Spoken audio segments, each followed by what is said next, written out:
নমস্কার বন্ধুরা, আমি চলে এসেছি আপনাদের সঙ্গে লাঞ্চ ডিশেস শেয়ার করতে। হ্যাঁ, আজকে একটা স্পেশাল ডে, জামাই ষষ্ঠী। কিন্তু দুঃখের ব্যাপার, আমাদের জামাই ষষ্ঠী নেই, সেই জন্য আমাকেই রান্না করতে হয়েছে। দেখুন কি কি রান্না করেছি।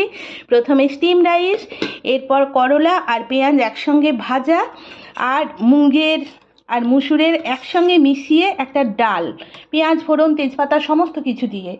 কুমড়ো শাকের চচ্চড়ি, মোরলা মাছের সর্ষে বাটা দিয়ে কাঁচা লঙ্কা দিয়ে ঝাল, আর একটা কাতলা মাছের লেজের পিস ছিল, আর মাছের ডিম ছিল। এই দুটো দিয়ে তেঁতুল দিয়ে মাছের ডিমের টক, সঙ্গে আছে কেন্টের জল। আর আজকে আমার ব্রেকফাস্টটা দেখবেন, কালকের দুটো রুটি বেঁচেছিল, সেই রুটিগুলোকে একটু ঘি দিয়ে চিনি দিয়ে ভেজে নিয়েছি। আর এই যে মুগ মুসুরির ডালটা হয়েছে, এই ডাল, এটা খেয়েই আজকে আমি ডিউটিতে যাব। আর আজকে তো হাফ ছুটি, বাড়ি এসে লাঞ্চ করব। টাটা।